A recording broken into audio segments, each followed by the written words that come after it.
우리 속담에 빛 좋은 게살구라는 말이 있죠. 그 뜻이 뭡니까? 빛 좋은 게살구.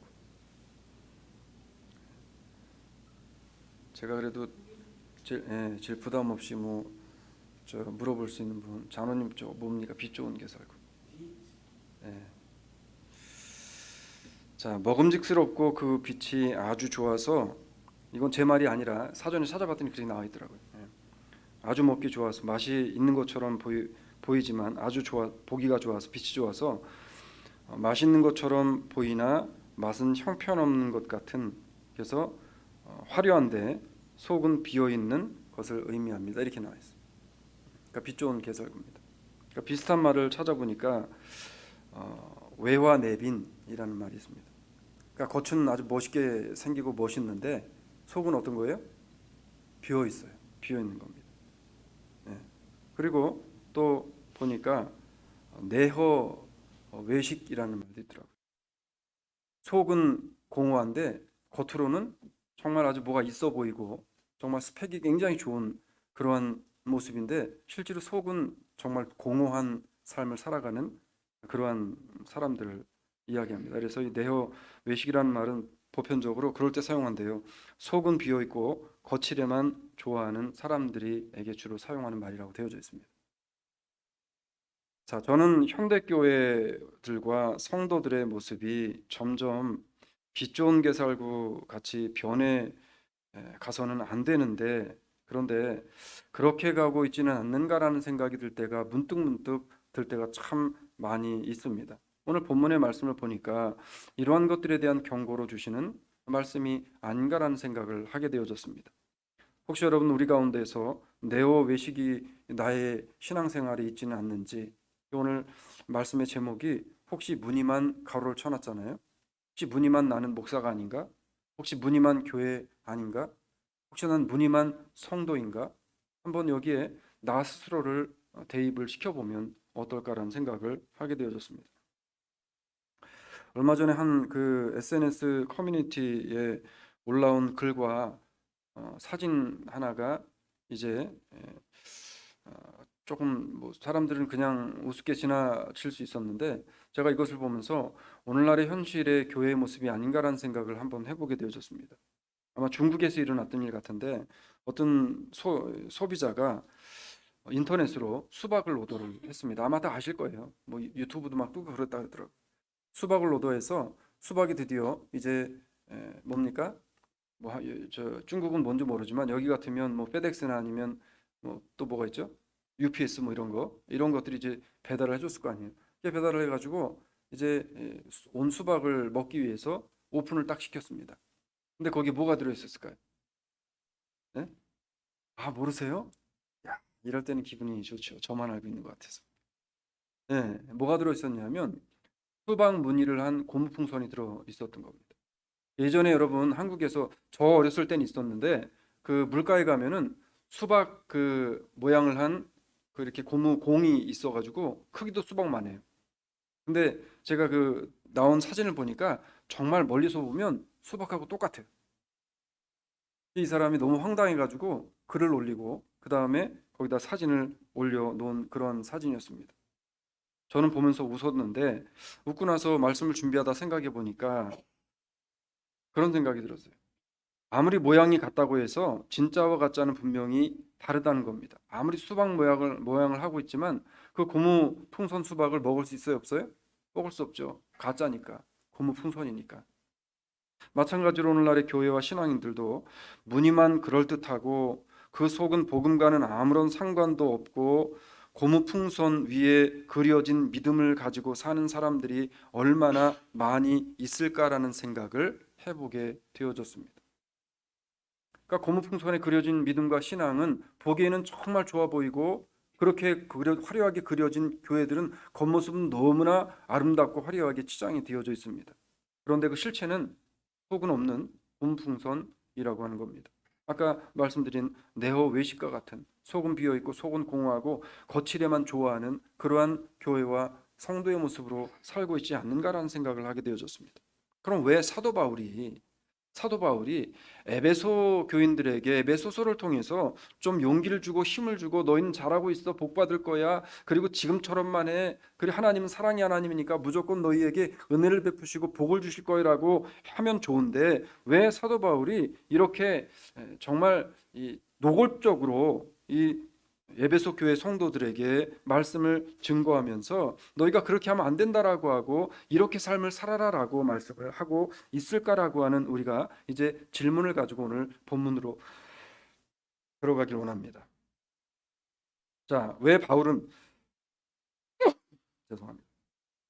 신앙생활을 하고 있는 성도들에게 너무나도, 사실 오늘 에베소서에서 말씀하는 거는 믿음을 가진 사람이라면 당연한 이야기들입니다. 당연한 거예요. 성도 간에 사랑하십시오. 아내를 사랑하십시오. 남편을 사랑하십시오. 부모를 공경하십시오. 목회자에게 협력해서 하나님의 교회를 아름답게 세워가십시오. 당연한 거 아니에요, 여러분? 내 이웃을 내 몸과 같이 사랑하십시오. 당연한 것들. 그런데 사도 바울이 당연한 것들을 다시 끄집어내서 에베소 교회에다가 지금 하나님의 말씀으로 프로클레임하고 있다는 사실, 뭡니까? 선포하고 있다는 사실은 분명히 거기에 의도가 있다라고 하는 겁니다. 에베소 교회는 겉으로 보기에는 정말 좋은, 빛 좋은 개살구 같은 그런 모습들이 분명히 있었다는 겁니다. 그래서 그 교회에게 심각하고 강하게 지금 하나님께서 바울을 통해 어필하고 싶은 하나님의 말씀이 있었던 거예요.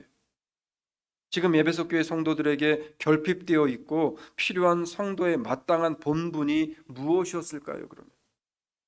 자, 그 본분을 바울은 8절에서 한 마디에 한 단어 한 구절로 그냥 깔끔하게 정의를 딱 내려버립니다. 자, 8절로 가서 같이 봅니다. 시작. 너희가 전에는 어두움이더니 이제는 주 안에서 빛이라, 빛의 자녀들처럼 행하라. 아멘. 자, 지금 에베소 교회 성도들이 빛의 자녀로 하나님을 기쁘시게 하는 아름답고 선한 열매를 많이 맺으면서 그렇게 지금 신앙생활을 하고 있다고 말씀을 하고 있는 겁니까? 그런 거예요? 자, 이해가 조금 더 안 가신다면 그러면 우리는 그 초반부에 읽었던 너희가 전에는 이라고 하는 전에는 이라는 말씀을 봐야 됩니다. 자, 전에는, 이 전에는 뭐예요? 죄로 말미암아 하나님의 뜻과는 무관한 삶을 살아갔을 그때에는 이란 뜻입니다.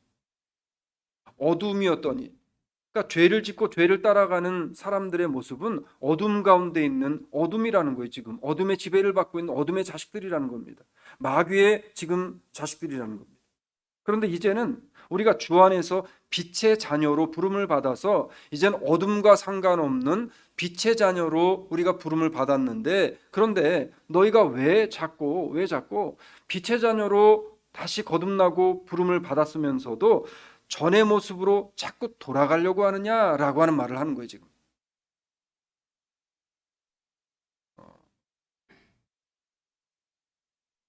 여러분, 그 뭡니까? 그 뭐죠?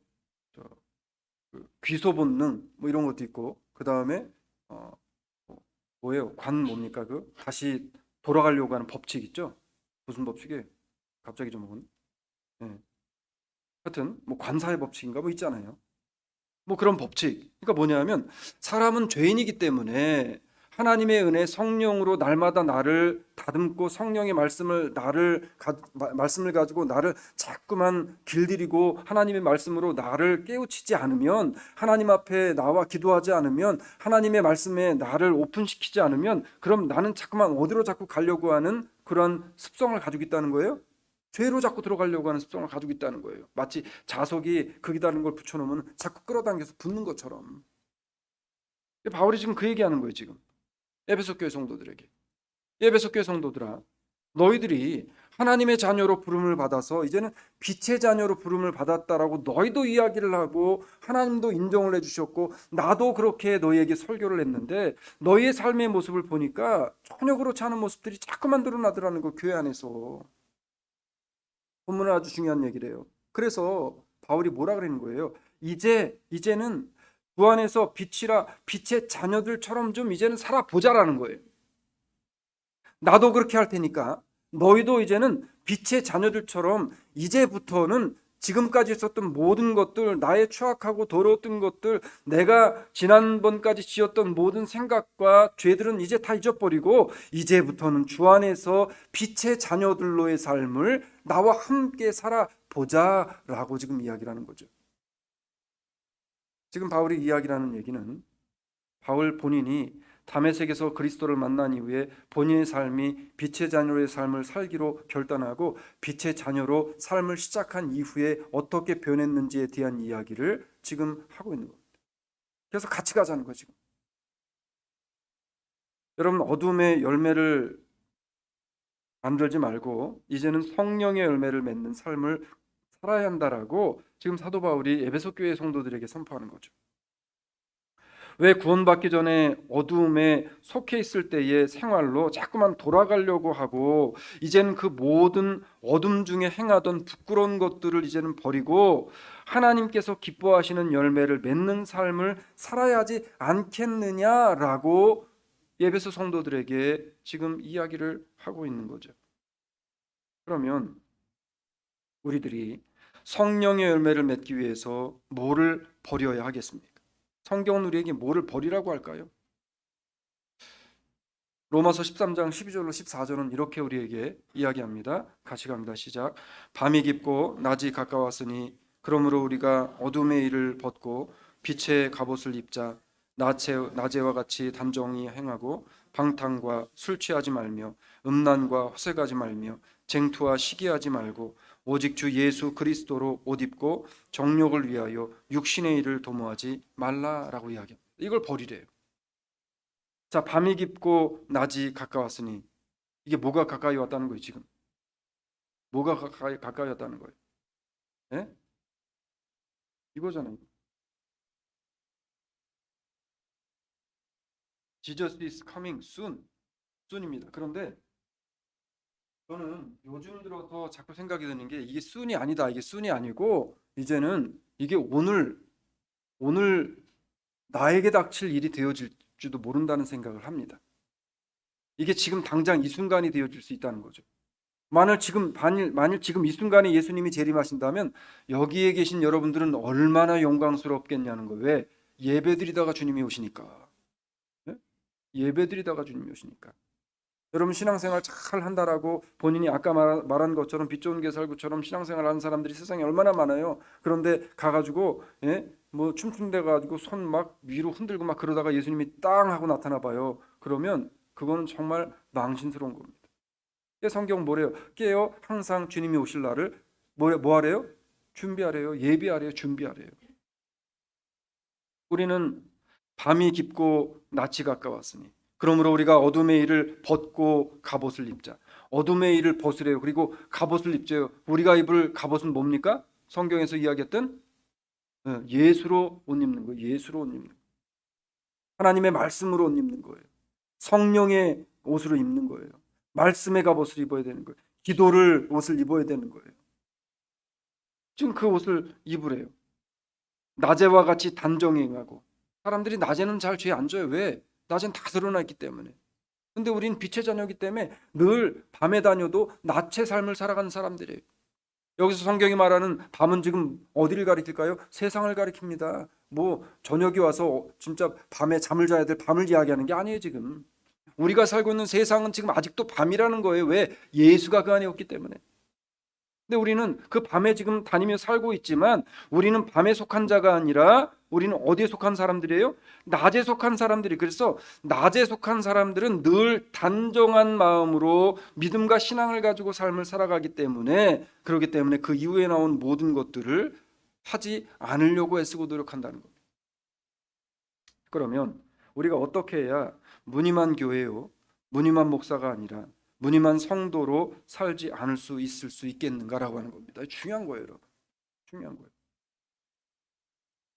제가 오늘 말씀을 준비하면서 뭐 이거는 다른 분들에게 주신 말씀이 아니라 오늘 본문의 말씀이 저 스스로에게 주는 하나님의 말씀이었습니다. 말씀을 준비하면서 늘 제 마음에 단도리 치면서 마치 이 뭡니까? 다디미 방망이를 가지고 다디미 돌을 치듯이 하나님께서 제 마음을 두들기셨는데 그게 뭐냐면 네가 무늬만 목사 아니냐 혹시? 그 질문을 계속해서 저에게 주시는 거였어요. 그래서 무늬만 목사로 살아가지 않고 정말 하나님의 빛된 자녀로 빛의 자녀의 모습으로 삶을 살아가려면 내가 그럼 하나님 어떻게 삶을 살아야 되겠습니까? 라고 하는 그 질문, 그 기도를 가지고 나아가는 오는데 오늘 본문에서 말씀이 저에게 답을 줬습니다. 그게 뭐냐면 첫 번째로 성령의 열매를 맺기 위해 힘쓰며 살아가는 사람이 빛의 자녀인 줄로 믿으시기를 주의 이름으로 축원합니다. 그래서 우리는 매일매일의 삶 속에 성령의 열매 맺기를 위해 힘을 써야 됩니다. 그러니까 내 말 한마디가 지금 성령의 열매를 맺는 말인지 내 행동 하나가 성령의 열매를 맺는 그런 말인지를 우리는 생각하면서 살아야 돼요. 사랑하는 여러분, 지난 한 주간 삶을 살아오시면서 나의 생각과 말과 행동이 정말 성령의 열매를 주렁주렁 매다는 그러한 삶을 살아오셨나요? 제가 어제 기도회를 이제 같이 하면서 어제 도전을 받았어요. 그 저녁에 들어가서 잠을 자려고 누웠는데 제 머리를 팅 하면서 계속 그게 제 뇌리에서 사라지질 않는 겁니다. 예? 케빈 형제가 잠깐 간증을 했는데 이거 퍼스널한 건데 제가 이걸 해도 되는지 모르겠는데 근데 케빈 형제가 어제 아침에 케빈 형제 쏘리 어제 아침에 제니퍼한테 좀 삐졌대요. 근데 뭐 큰 거 가지고 삐진 게 아니라 작은 거 가지고 삐졌다는 거예요. 그래가지고 하루 종일 퉁퉁거렸나 봐 제가 보기에. 딱 누구 모습 보는 것 같냐면 딱 내 모습 보는 것 같더라. 근데 이게 참 제니퍼가 먼저 와가지고 손을 내밀어 주더라는 거예요, 여러분. 사랑하는 여러분, 손 내민 사람이 승리자인 줄로 믿습니다. 네. 제 마음에 그런 마음이 들었어요. 야, 이게 이 형제의 고백이지만 이게 나의 삶 속에 끊임없이 일어났던 나의 문제였고 내가 가지고 살았던 내 하나님 앞에 참 부끄러운 나의 현실이었구나 라고 하는 생각이 제 머릿속에 박혔습니다. 이게 꼭 남편만이 아니라 아내들도 마찬가지일 거예요. 조그만 거 가지고 마음이 상해서 삐져가지고 말 안 하는 그런 분들이 혹시 이 아침에 계시다면 오늘 이 예배 이후에 이것이 다 하나님의 말씀을 통해서 빛의 자녀들처럼 행동할 수 있는 그래서 내가 먼저 풀을 수 있는 우리 수사랑 장로교 식구들이 되시기를 주의 이름으로 부탁드립니다. 그래야 살아요, 여러분. 내가 사는 거예요. 그래야 내가 살아. 저도 제가 살아오면서 보니까 이 얘기하면 참 제가 또 이게 이 후회가 또 좀 걱정이 되긴 하는데 제 와이프가 더 많이 저를 이해해주고 그렇게 살아왔습니다. 어쨌든 보면 누군가는 더 이해를 해줘요. 그래서 부부지간의 관계가 그렇게 지금처럼 갈 수 있는 겁니다. 그게 안 되면 문제가 생기는 거죠. 여러분 중요한 것은 지금 내가 무슨 열매를 맺으면서 살고 있는지 내가 냉정하게 나 스스로를 봐야 된다는 거예요. 예수쟁이는 반드시 그 삶을 통해서 어떤 열매를 맺어야 하고 어떤 열매가 보여야 한다라고 성경이 말씀을 하냐면 오늘 본문 9절로 갑니다. 같이 갑니다. 시작. 빛의 열매는 모든 착함과 의로움과 진실함에 있느니라. 자, 빛의 자녀들은 무슨 열매를 맺냐면 빛의 자녀이기 때문에 빛의 열매를 맺는데요. 그런데 빛의 열매는 뭐래요? 모든 착함과 의로움과 진실함에 있는. 자, 읽어봤을 때 우리 사랑장로교회 교인들은 보니까 다 착해요. 의로운 거는 제가 모르겠지만 착해. 그리고 진실한 거에 대해서는 제가 어디 가서 빼놓지 않고 이야기하는 부분입니다. 의로운 거는 우리가 하나님 앞에서 인정함을 받아야 될 부분이기 때문에 그건 제가 말할 수 없어요. 그렇지만 착함과 진실함은 가지고 있다는 거예요. 빛의 열매는요 어둠에 속한 사람이 맺을 수 없고 오직 진리를 순종하는 성도들을 통해서만 기대할 수 있는 열매이고요 그 성도들을 통해서만 나타나는 열매라고 지금 말씀하고 있는 거예요. 참 성도에게서는 어떠한 성령의 열매를 볼 수 있냐를 성경은 착함과 의로움과 진실한 모습이 삶을 통해서 자연스럽게 배어 나오게 되어진다라고 말씀을 하고 있는 겁니다. 자, 그런 의미에서 참 제가 우리 교회에 그래도 남편들 칭찬하고 싶어요. 남편들이 저희 교회 같은 경우에는 얼마나 착하고 참 진실한 남편들인지 몰라요.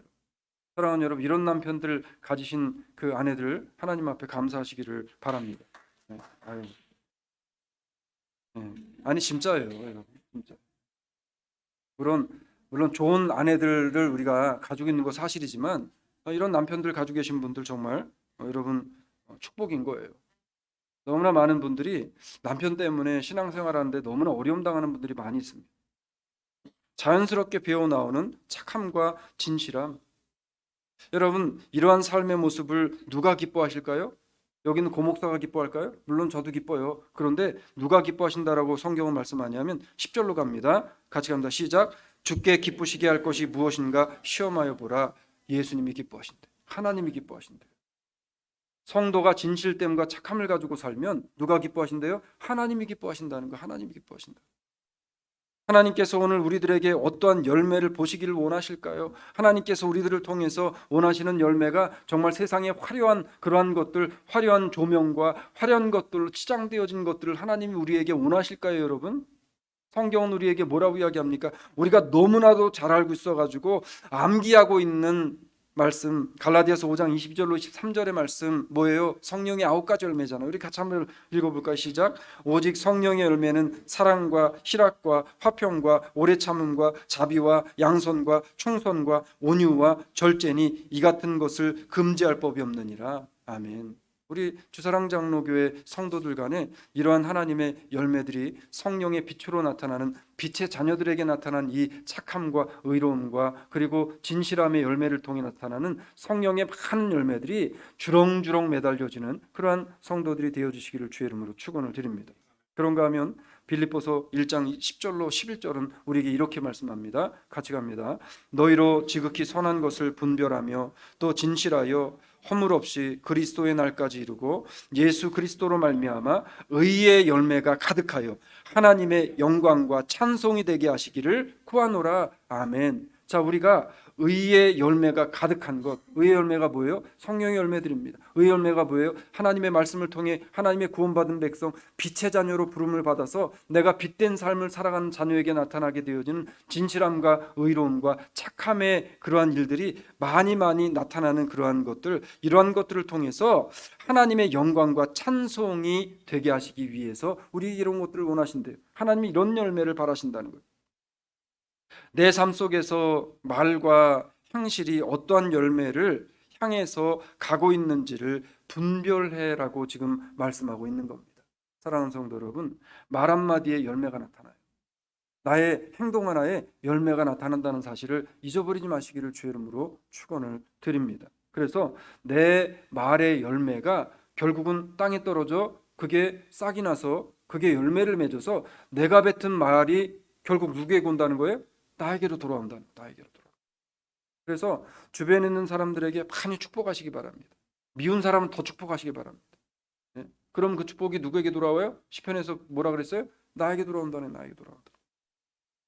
두 번째는 어둠에 있기를 좋아하는 매사에 부정적인 사람들과 뜻을 함께하지 말래. 뜻을 함께하지 말래. 맞장구 쳐주지 말라. 맞장구 쳐주지 말라. 여러분, 우리 옛날에 어머니들이 하는 얘기가 있잖아요. 예? 꾸중하는 시어머니보다 뭐하는 누가 더 미워요? 말리는 시누이가 더 밉대. 뭐 왜 그래요? 맞장구 쳐주니까. 맞장구 쳐주니까. 맞장구 쳐주지 말라. 성경은 너무 단호히 극단적인 명령을 우리에게 내실 때가 참 많습니다. 오늘 본문도 그런 내용이에요. 오늘 11절로 갑니다. 같이 갑니다. 시작. 너희는 열매 없는 어두움의 일에 참여하지 말고 도리어 책망하라. 아주 분명하고 단호하게 이야기합니다. 너희는 열매 없는 어두움의 일에 참여하지 말래요. 맞장구 치지 말라는 거예요. 함께하지 말라는 거예요. 그리고 오히려 그들을 책망하래요. 요즘 현대인들은 누구에게 책망받는 거 싫어합니다. 그렇죠?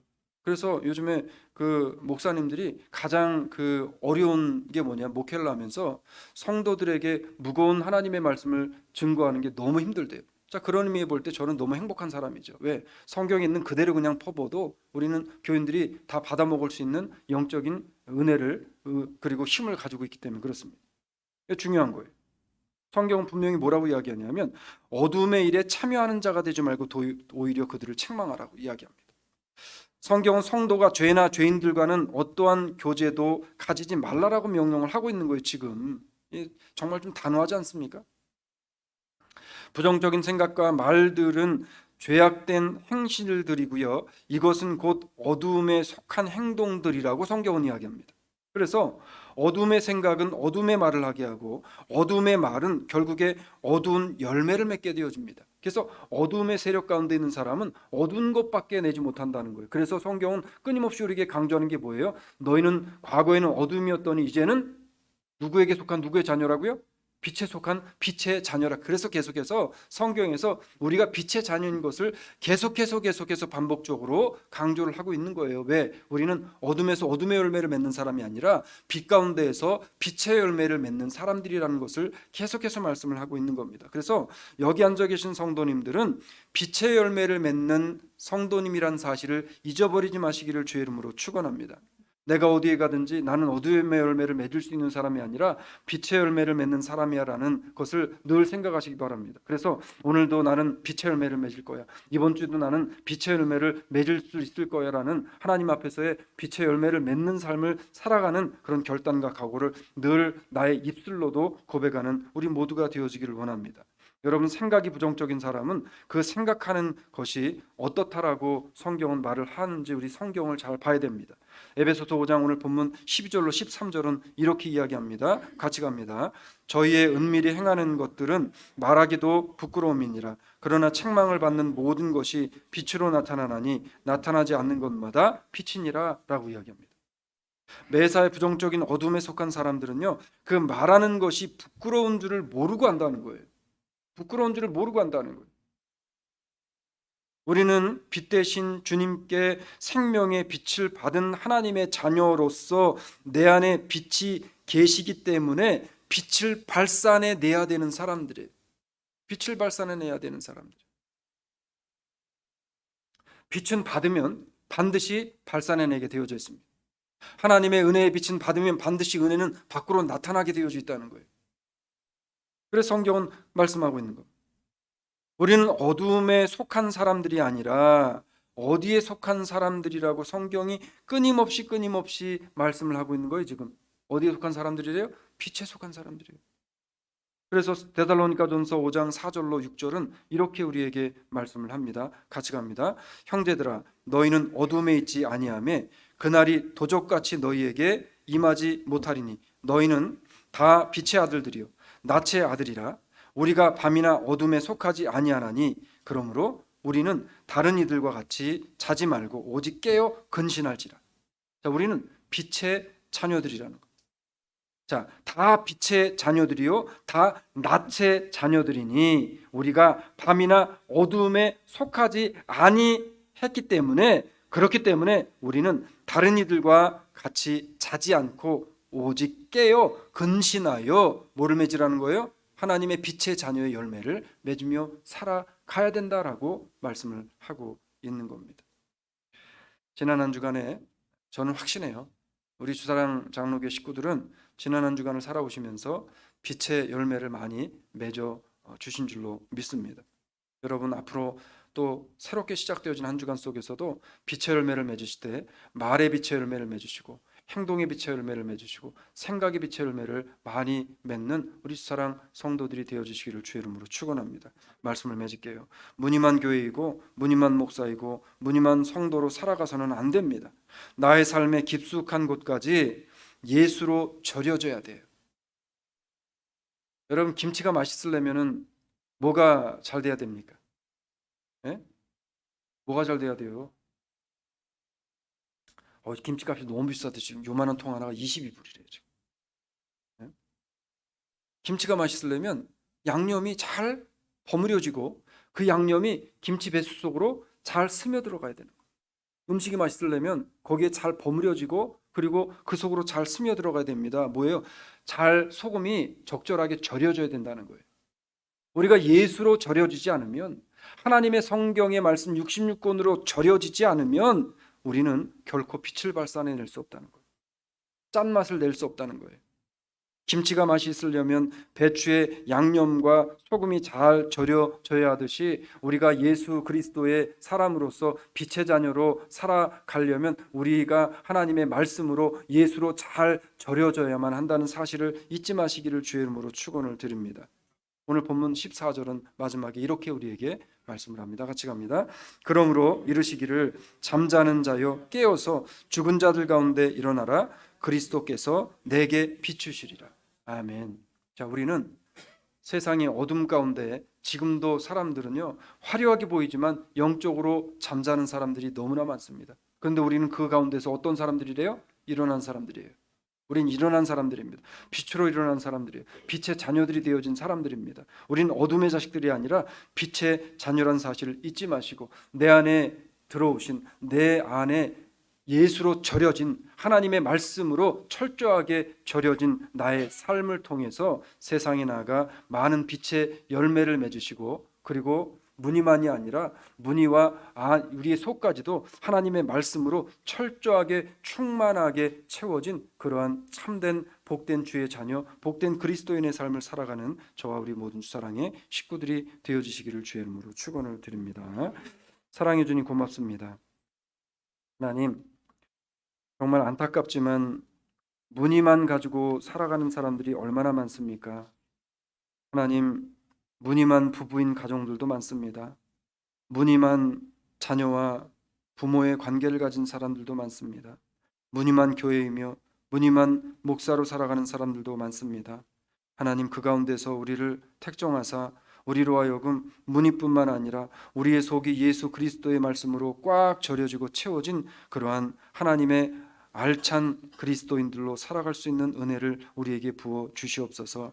하나님, 겉과 속이 하나님의 말씀으로 가득 채워지게 하시며 우리의 삶을 통해 빛 대신 그리스도의 빛이 증거되어 발산되어질 수 있는 삶을 살아가는 참된 그리스도의 자녀들 되게 하여 주시옵소서. 감사하신 예수님 이름으로 기도 올리옵나이다.